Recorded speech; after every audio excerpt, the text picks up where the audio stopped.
Good evening. My name is Dariusz Stola, and I am the director of the Museum of History of Polish Jews. And I have the pleasure to welcome you at this meeting. And especially I would like to welcome two group of friends coming from exotic places. One is Israel and especially Haifa, our colleagues from the Haifa University. And the second, even more exotic, is Krakow. In a second, you will have the heads of these delegations talking. So let me just say how happy I am that we have a meeting which will focus specifically on the representation of history of Polish Jews and Polish Jewish history in educational systems. Because in effect, I'm a historian. And only here in this museum I realized that exhibitions, narrative historical museums, are historiography by other means. It's like war and politics. You may remember the old quotations. And historical narrative museums, and this museum is the prime example of Polish historical narrative museums, are simply very powerful historical narratives. And in fact, some of our colleagues in Poland in the museum industry have some reservations about, are we a museum at all? And they used to say, oh, you have a beautiful exhibition, but maybe you are not a museum. You are an educational institution primarily. So in a way, education is also about this museum. This museum is a primary and educational instrument. Contrary to most of Jewish museums in Europe, and there are about 100 bigger and smaller Jewish museums in Europe, you are among the biggest ones, which began with a collection of historical objects, usually objects of arts, which were then exhibited to the public and then gradually developed some educational programs. This museum started from the opposite end. That means it had a cultural and educational program before it had a building. And then the building was opened in 2013 for the anniversary of the Warsaw Ghetto Uprising. And then more than a year and a half, we had a building, but with no exhibition. So it was a museum without without an exhibition. But all the time, we had a very intensive and rich educational program, which we are very proud of, which reaches out far away from the building. It's not only the building. We do it primarily in our core exhibition. Piotr Kowalik will know better how many school children have visited our core exhibition. 40,000 or 50,000 that were guided by our guides and educators, plus groups that didn't use our guides and educators. So in a way, our core exhibition is a school textbook. Visual school textbooks, mostly for Polish kids. We also had thousands of young Israelis. I'm very glad that we have gradually developed cooperation with the Israeli Education Ministry, with Yad Vashem, and trained a large group of Israeli guides. So now, when we have Israeli youth group coming to Poland, or at least to Warsaw, they come to visit this museum. And you can imagine what a challenge it is to have 800 Israeli teenagers at one time in the main lobby. So we have developed skills of managing them. And it seems to be, they seems to be interested too. So that was a short introduction of this museum as an educational instrument. And I'm very glad that we will have a chance to discuss how this history is shown also in textbooks by educators, by teachers. And I don't know how does it look in Israel. I know a little bit how does it look in Poland. And I know it's quite diverse. And it largely depends on the figure of the teacher. If you have a good teacher, well prepared, it works well. If you have a bad teacher, poorly prepared, it doesn't work at all. So this is the topic for the next 2 days. One little comment I would like to make, because Hania Węgrzynek, my colleague, told me to make it, is to apologize for the weather, especially to our Israeli guests. This is the weather in Poland in February. It's quite relatively warm, so please don't complain for it. This is what we have. I would like you, in advance, I would like to ask you for comments about the exhibition, especially those of you who are going to see it for the first time. We are collecting comments, especially critical comments. It's almost perfect. Great historians have contributed to making it, and some of them are present in this room. But still we are searching for errors, mistakes, spelling errors. We have found some. We haven't had any major controversy about misrepresentation, except for one Israeli politician who claimed that we have misrepresented the history of the Warsaw Ghetto Uprising. And, yeah. Otherwise, it was relatively peaceful, but maybe you will find some errors which can help us make this exhibition greater. But otherwise, I wish you a fruitful discussion, interesting meetings with colleagues from various places. And I'm going to give floor now to Aryeh Kohavi, who will speak on behalf of our Israeli partner, the organizer of this meeting. Thank you. Thank you very much.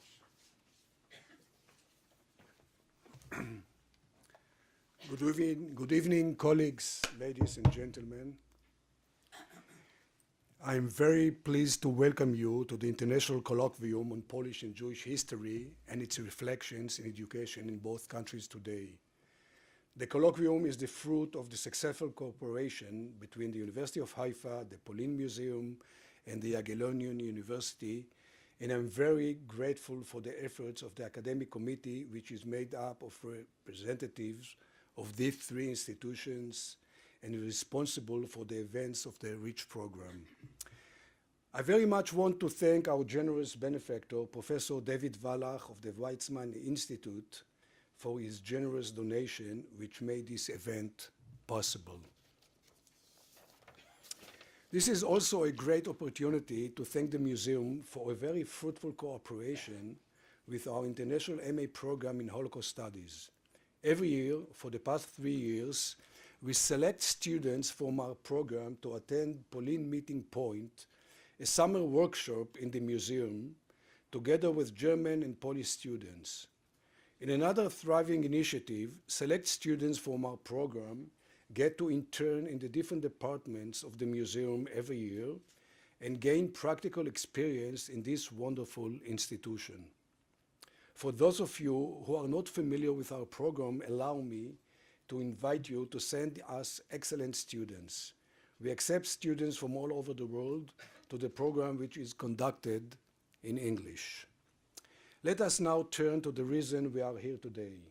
This colloquium was planned as an initiative of the research project of Galician and Bukovinian Jewry, centered at the University of Haifa.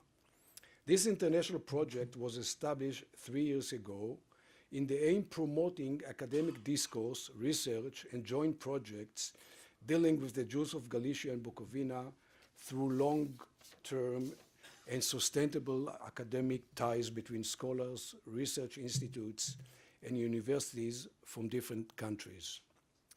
Concentrating on the Jews of Galicia and Bukovina up until the eve of the Second World War, the project has created a network of scholars who deal with the topic and the time period, first in Israel and this past year around the world.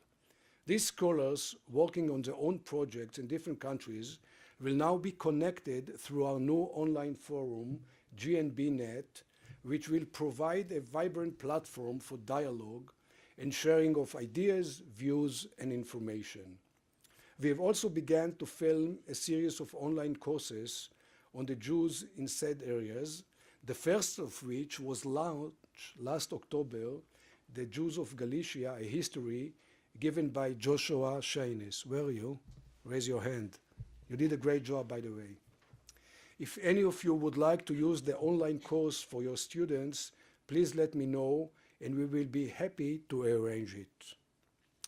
One of our most important initiatives is the establishment of local scholars forums in 4 countries, Israel, the US, Poland, and Romania, each consisting of local scholars who meet on a regular basis for academic discussions and collaboration. These 4 groups will be meeting here in Warsaw at the end of this colloquium to begin a dialogue of researchers from 3 continents. Together, we will look into the needs of young scholars in the field today, think of ways of increasing interest in the field or in the different countries, and look into potential cooperation among the 4 groups among the researchers.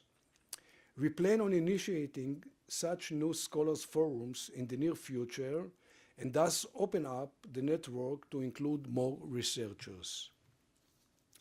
This is a wonderful opportunity for me to announce that this year, within the framework of our project, we will be awarding fellowships for graduate students and postdocs who will research the history and culture of the Jews of Galicia and Bukovina during the 19th and 20th century. We are in a process of establishing an international academic committee which will review relevant research proposals, and we will provide more details in the near future.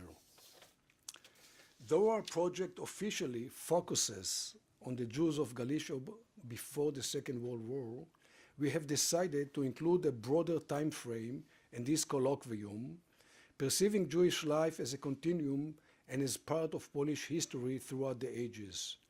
We chose to look into the way Polish and Jewish histories are perceived in both countries today, in mainstream culture such as in school curricula and textbooks, museum and different educational initiatives and projects, as well as in the more unconventional streams such as that of the ultra-religious Jews in Israel. The questions that guided us when inviting our speakers today were, what do we talk about when we teach about the Jewish presence in Poland? How is this discourse different than the one conducted in Israel today? What is the contribution of the many Jewish museums around the world today to this cultural and political discussion? What are the aims, challenges, dilemmas, and agendas of the museum and many educational projects in the two countries? And what can they tell us about the future of representation of the history of the two cultures? I hope that this colloquium will be the first in a series of similar events that will be held in different countries under the sponsorships of our project. I wish us all a fruitful colloquium. Thank you.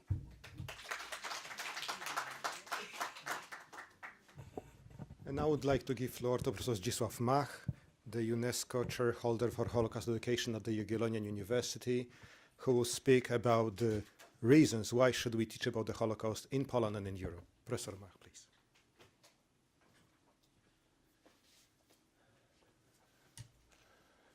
Thank you very much.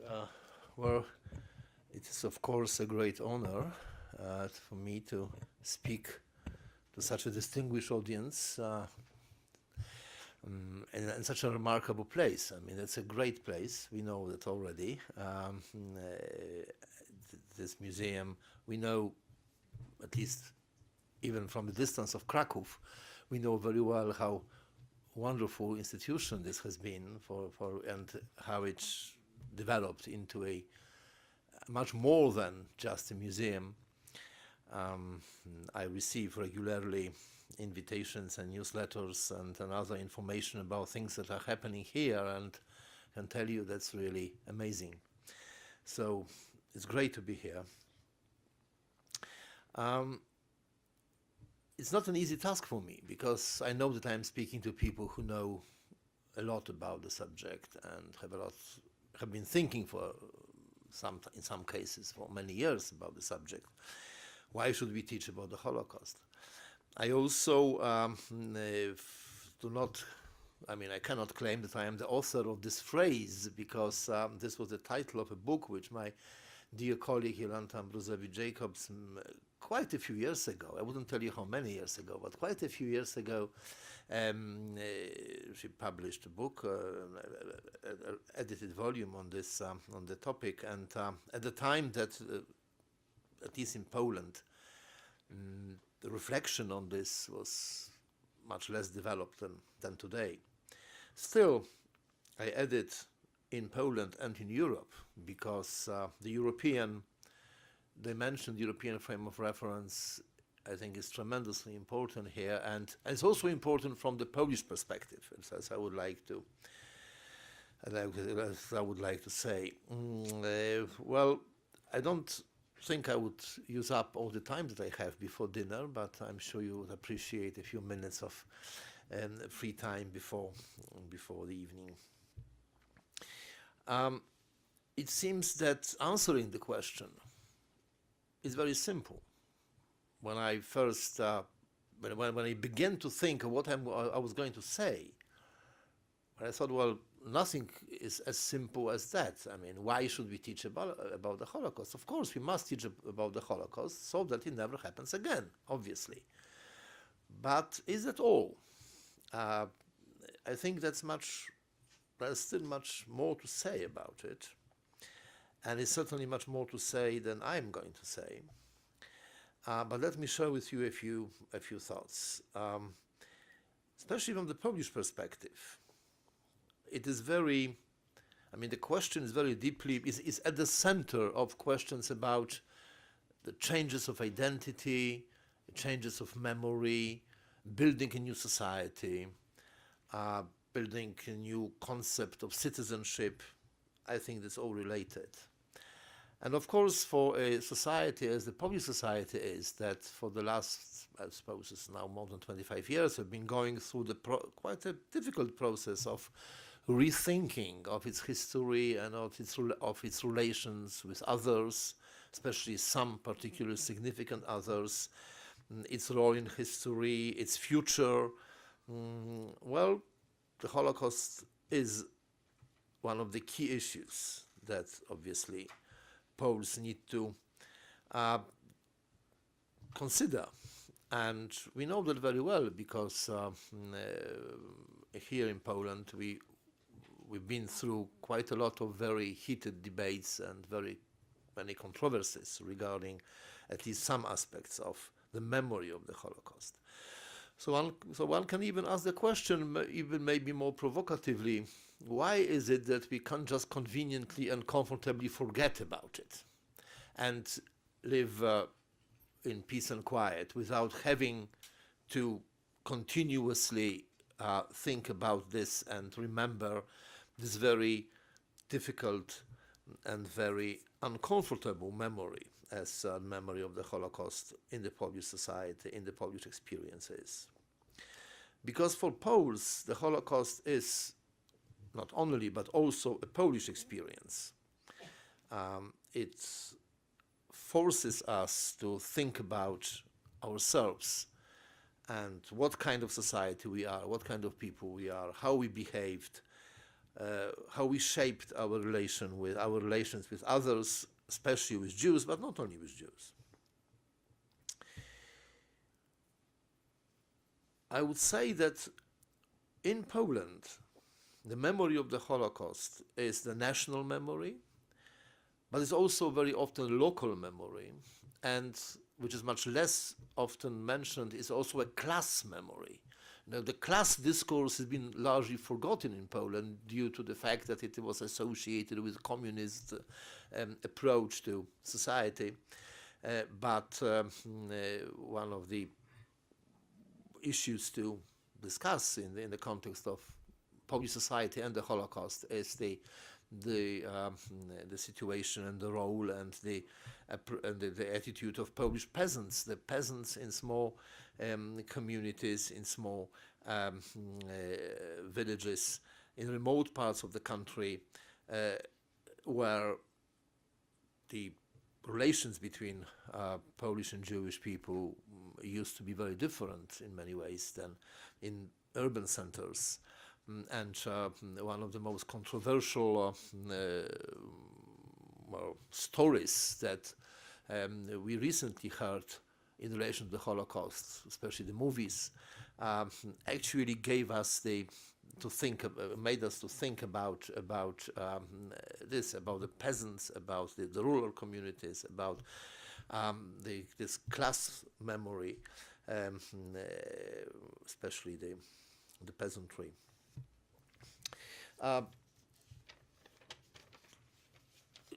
For Poles, the Jewish people, over the better part of their history, they were what I like to call significant others. Collective identity, just as individual identity, is always shaped in relation to others, obviously. There's no identity as such, there's only identity in relation to others. And but not all others are equally important. Some are more significant. And the Jews, just as the Germans and the Russians, belong to those particularly significant others from the Polish point of view, for the Poles. So you cannot speak about the memory of the Holocaust and the meaning of the Holocaust in the Polish society without remembering that this is one of the central issues in the whole process of rebuilding collective identity of Poles. Just as the great development of interest in Jewish history and Jewish culture that happened in just after the beginning of the transformation in Poland in the early 90s. There was the development of interest. Everything that was related to Jewish history and culture was extremely popular in Poland, especially among the young generation. This was not only the result of curiosity, but it was also the result of the need to learn about Polish people themselves. They wanted to know about themselves. They wanted to rebuild their self-image, and they knew, or they felt that in order to do it properly, they have to relate to significant others, and especially the Jewish people.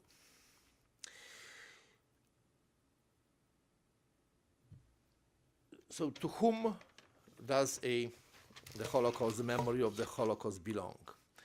In Poland, as I said, is part of the Polish experience. It's also part of the human experience, of course. But in Poland, it is always understood as a relation between Poles and Jews. The Jews were significant others, but they were also neighbors. They were competitors, especially at the time of modernization. They were victims of anti-Semitism, and all these memories exist in the minds of the Poles and also in the Polish culture now. What is, of course, the memory of the Holocaust is the memory of Jews being victims. But for Poles, it is a very complicated observation, I would say, and a very complicated fact to accept, because the Polish collective national identity is also based on the concept of we are the victims. The victimization is part of our own collective identity, national collective identity, at least in one of the popular versions of it. Because it's not how everybody thinks about it, obviously. But if you want to understand what's happening in Poland, if you want to understand certain sensitivities, if you want to understand why and how Poles observe certain anniversaries, or how certain events are celebrated, and how we shape relations with others, especially with Russians and Germans, but also with Jews, you must not forget that. And it's also not exclusively Polish phenomenon. I'm told that it's pretty much similar in Ukraine, for instance, that we have built our own collective identity on the concept of we are the victims. It was very important, especially in the Romantic time of the 19th century. We are victims of foreign oppression. This gives us moral superiority over the oppressors. It gives us hope for the future, because with this part of this victimization is the idea that just as Jesus Christ, who was also the ultimate victim of oppression and was resurrected and redeemed mankind through his death and resurrection, in the same way, as analogy, the Polish nation suffers, is a victim, will be resurrected, and through its resurrection will redeem mankind. So obviously this gives us a feeling of importance, this gives us a feeling of superiority, as I said, over our oppressors. We are morally strong and morally victorious. That's why Poles are so good in celebrating defeats and national tragedies much better than anything that might sound like a victory or success. Successes we are not very good at, because even if we have success, we always turn successes into a misery because we are jealous and we are unhappy and we hate each other and all that. But when it comes to collective suffering, then we are united. We are wonderfully united in our collective suffering because we are great victims. But it's not only that we are great victims. You know, this metaphor, which sounds a bit exaggerated, but it actually did exist, of Poland being a Jesus Christ of nations, presents Poland as the ultimate sufferer, the greatest sufferer. So it's very hard for Poles to accept the fact that, or the thought that someone could suffer more. How could anyone suffer more than Jesus? Jesus was the ultimate sufferer. So it is a disturbing observation that the others who suffered more, and we are expected to recognize this. And even worse would be to accept the fact that we may be guilty of causing somebody else's suffering. We are victims, we are sufferers, but we are innocent victims. That's an essence of it. Only an innocent victim can claim moral superiority. So we cannot have any blame, we cannot accept any blame on us for other people's suffering. This is why we are so allergic and so furious very often when anybody suggests that collectively we might be responsible for suffering of others, especially if those others should be Jewish, because they are competitors. They have always been competitors in many other ways, but maybe not always, because I'm talking now about the modern times. In modern times, there have been economic competitors. There have also, in some ways, been competitors in other fields, in the labor market, in academic careers. But now they are competitors in suffering. That's not what is easy to accept. That's why in Poland there was such a big problem with digesting the books by Jan Tomasz Gross. What he wrote about Polish responsibility with all the proportions, but still for the Holocaust, even if his revelations were not perhaps, I mean, he was not the first who wrote about it, but the way he wrote about it, the way he made it a public issue, it was very, very difficult for Poles to accept because of that, because of how we can be responsible for anybody's suffering. This is a great problem, of course, with the memory. So I'm mentioning this because just in order to show that the memory of the Holocaust and teaching about the Holocaust and learning and knowing about the Holocaust is a fundamentally important, essential component of the whole process of rebuilding our collective identity, our self-image, our relations with others, how we think about ourselves, how we see ourselves in relation to others and in our history. It is much more important than perhaps with many other societies where this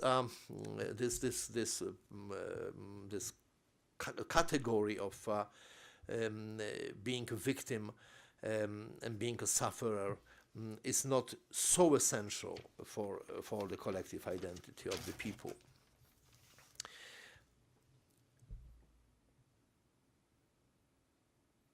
This is perhaps why it was very easy to forget when forgetting was possible. I'm referring here, of course, to the communist times, especially after 1968. But I'm fortunate to remember these days very well, and fortunate because I have this memory, although perhaps I would wish to be a bit younger, but still. I remember the silence that was declared and effectively executed over there was nothing whatsoever in the public sphere and the public space and the public domain that would be in any way related to the Jewish issues, as if the Jews never existed. Nothing you would learn about the Jews and the Holocaust in schools, nothing you would learn about them in the media. There was total silence. Of course, we know that the reasons were complicated. There were political reasons. There were the reasons that the Polish communist government sided with one side in the Israeli-Arab conflict. There were also, the Jews were declared scapegoats for the mismanagement and all these policies of the communist government. But it came as a very convenient opportunity simply to forget, never talk about it, never mention. And the collective forgetting was actually very, I don't know whether the word skillful is here the appropriate one, but it was very well, it was effectively imposed on the Polish society. So that's, I'm not particularly surprised when I learned later from my colleagues who did research on this, that how little the younger Polish generations knew about facts, and how easy it was to impose on them well, alternative facts, as we know, as today's vocabulary wants us to express. So there were a lot of alternative facts, of course. Perhaps one of the most difficult aspects of the memory of the Holocaust was not even the fact that many Polish people collaborated with the Nazis, not even that perhaps majority, certainly majority of people in Poland remained relatively passive at the time of the Holocaust, but the most difficult part of the story was of those who benefited from the Holocaust, especially after the Holocaust. This was the third of the three books by Jan Tomasz Gross. About he talks about people who took over, acquired Jewish property, and this made them also to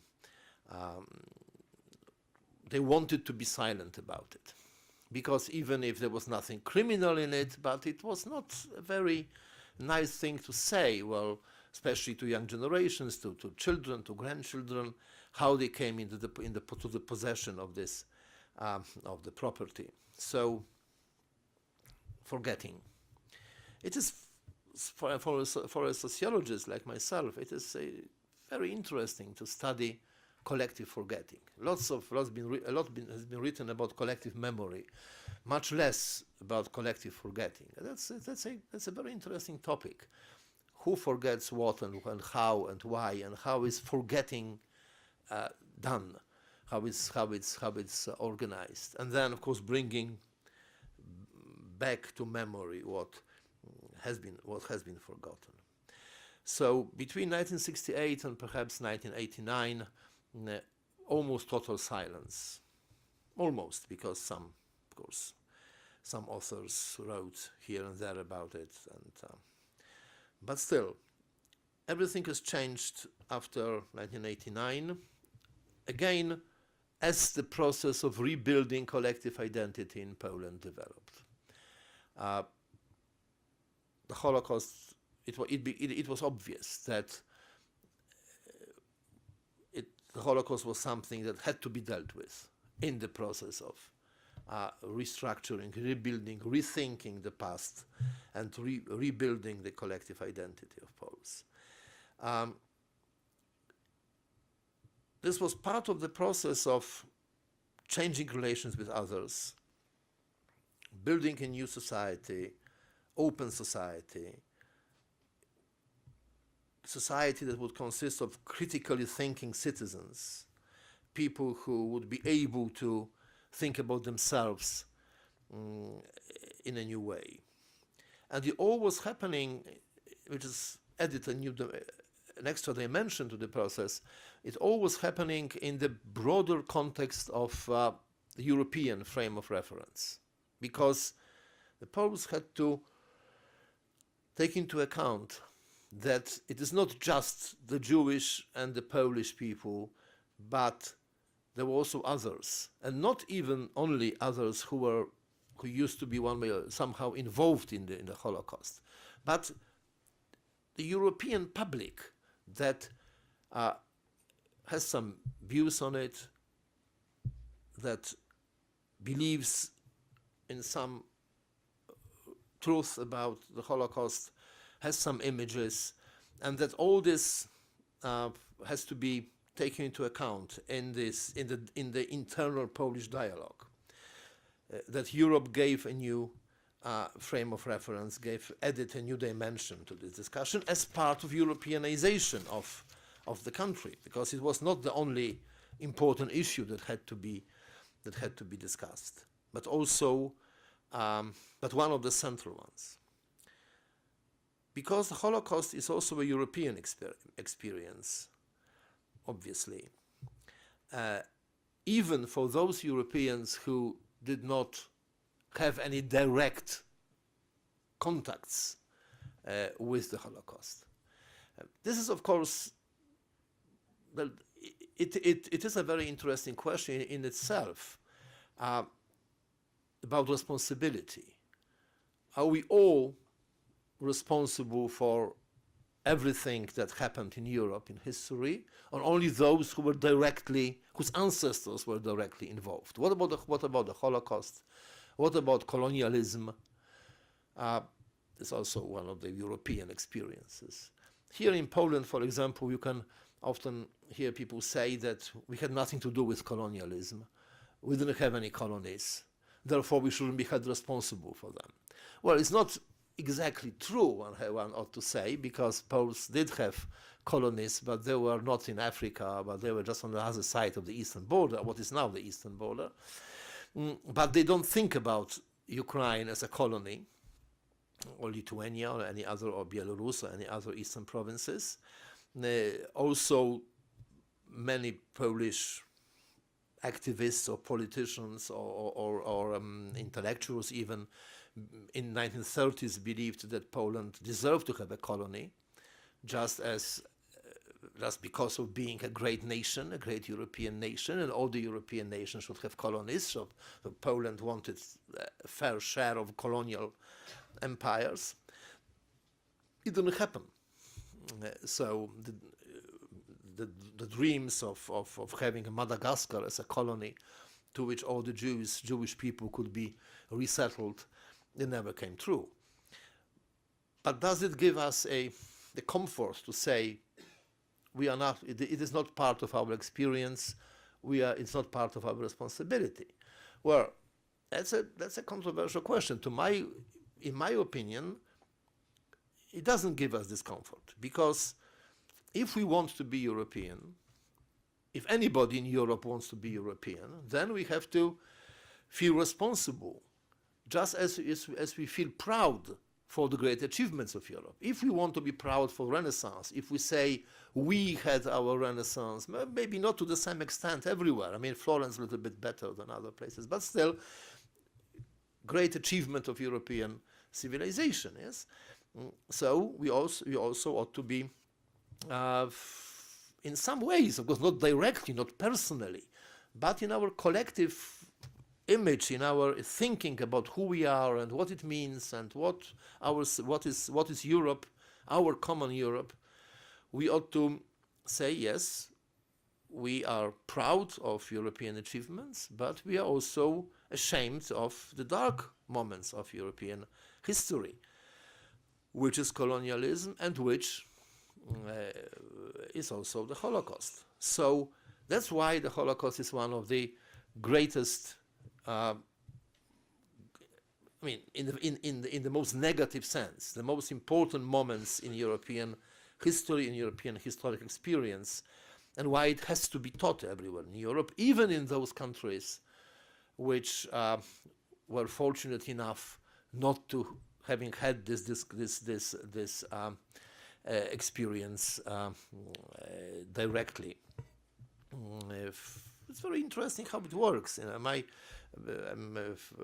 results have not yet been published, but a team of my colleagues have been working for the last couple of years in a collaborative project on the memory of the Holocaust between Poland and Sweden.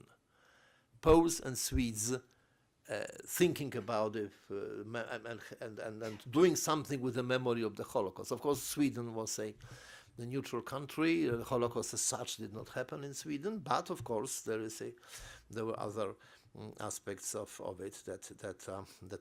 I mean, this is not an issue which doesn't exist in the Swedish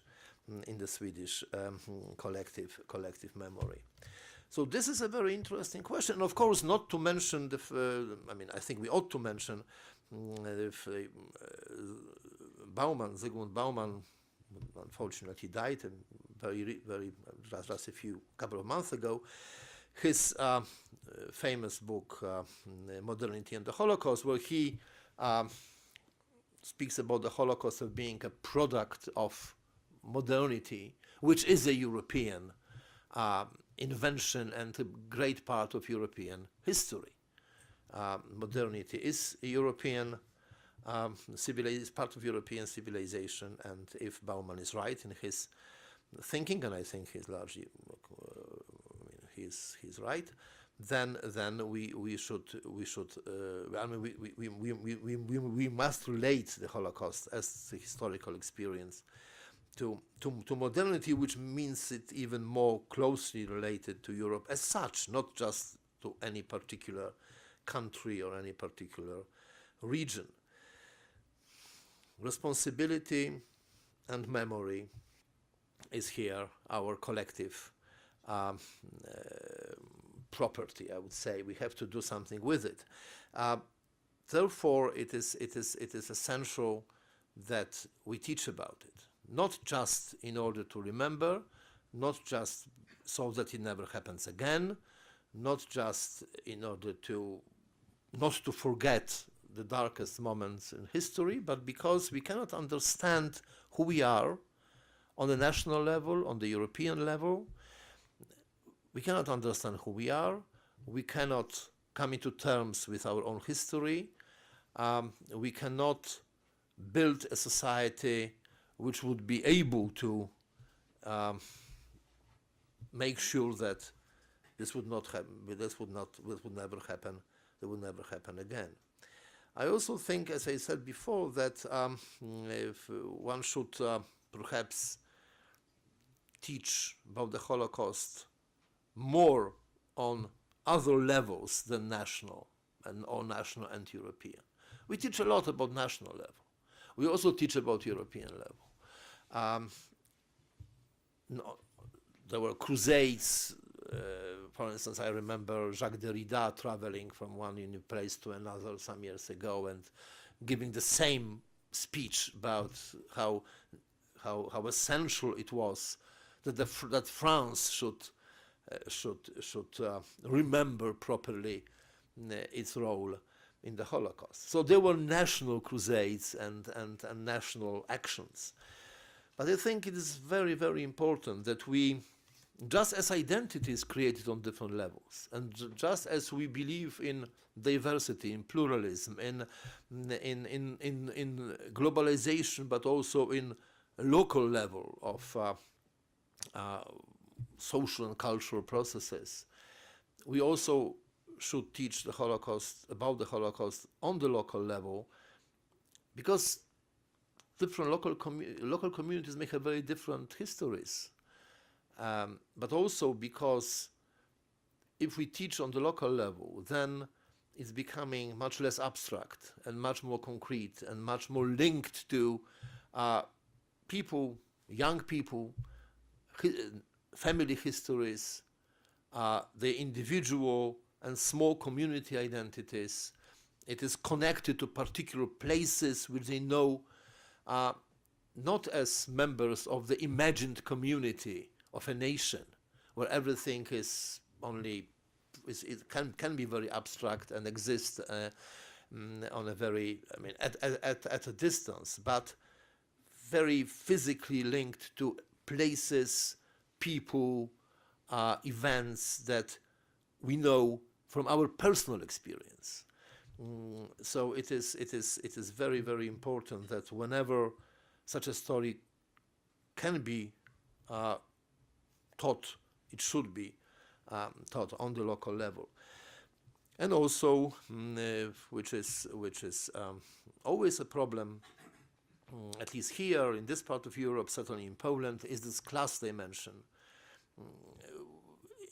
As I said a moment ago, in Poland, speaking about the class structure is very unpopular. It's not only because it seems to be a not fashionable category of analysis, but also because, well, maybe it's not true to that extent, but it is interesting phrase that I heard that the Polish historical memory, national historical memory, is actually the memory of Warsaw intelligentsia.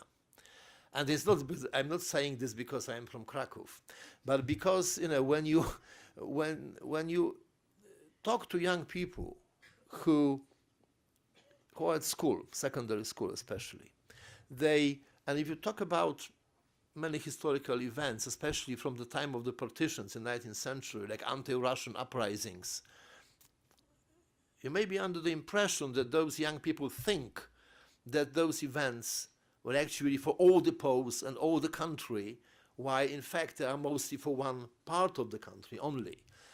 And they speak about it as if they were all under Russian occupation in the 19th century, which of course was not the case.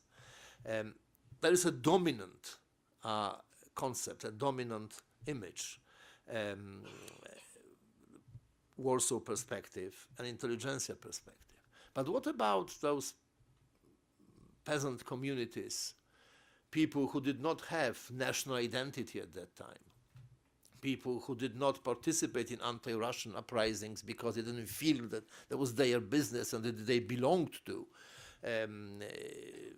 anything like a nation,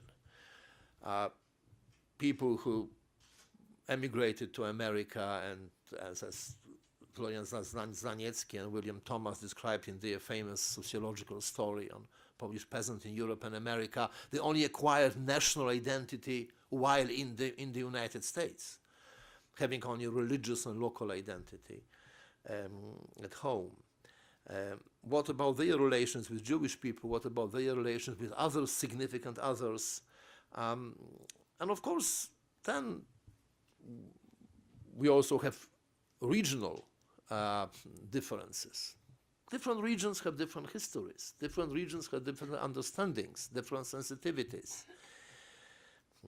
Some of you may have heard about the presidential elections some years ago in Poland, when Donald Tusk, who is now the president of the European Council, was accused during the election campaign of that he should not be elected because his grandfather was said to have served in Wehrmacht. Now, it could be true because Tusk came from the region of Poland in Pomerania, where everybody was a German citizen, and of course everybody had in the family someone who served in Wehrmacht, not in SS, but in Wehrmacht. But of course, if someone in a small village near Warsaw hears about a Polish person whose grandfather served in Wehrmacht, it is a concept of it's some kind of a horrible traitor, and obviously such a reaction, which was deliberately provoked, such a reaction could only happen because of the very limited knowledge that Polish people had about the different experiences and different histories of different regions, because everything was only constructed in a rather abstract way on a national level, even if not necessarily always from the Warsaw intelligentsia perspective. And I think this is important to look at local, regional, and class point of view, not only national and the European. And one more thing to say, the new generations are coming, And also, the new Europeans are coming to Europe, immigrants from many countries, people who do not have in their own personal or collective memories anything related to the Holocaust. They don't have this. They don't have this sensitivity, they don't have this understanding. But they are becoming European.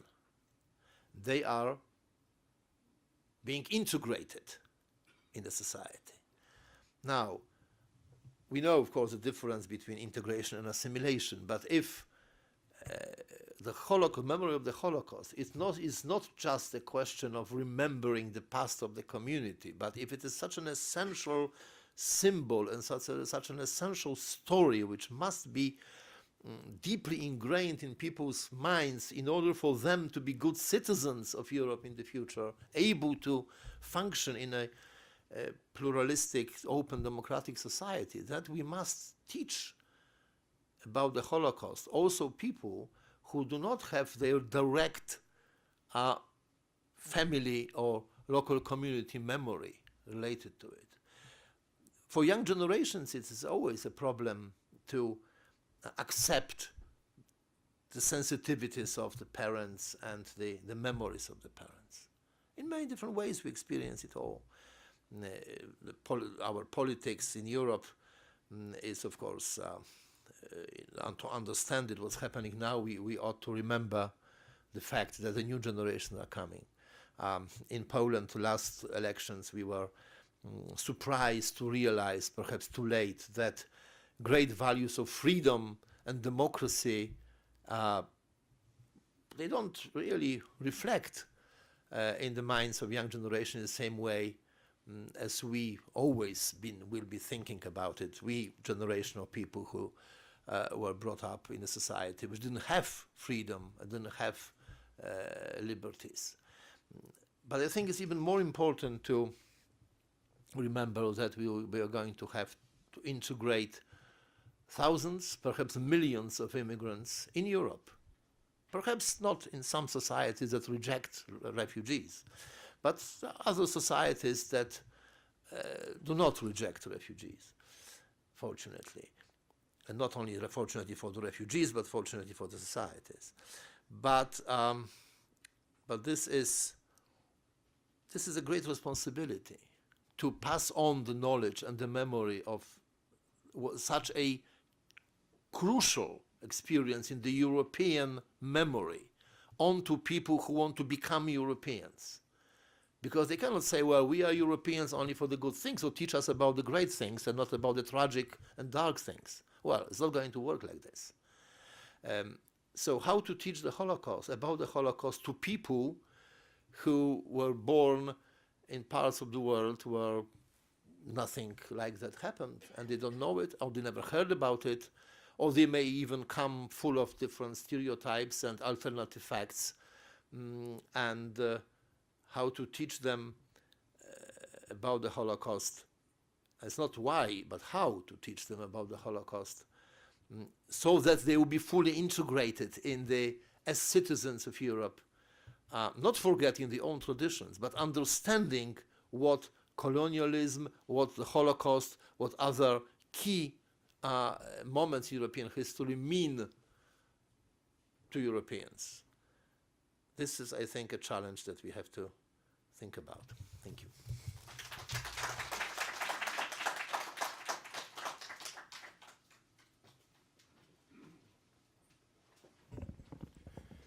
Thank you very much, Professor Mach.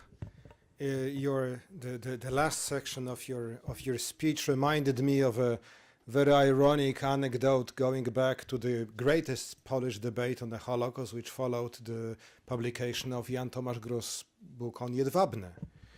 And at that time, we had a highly talented black football player, Emanuel Olisadebe, an African who immigrated to Poland. He was a great football player. Then he moved to some other clubs in Europe, and he was given an accelerated track to get Polish citizenship, just to play in the Polish national team.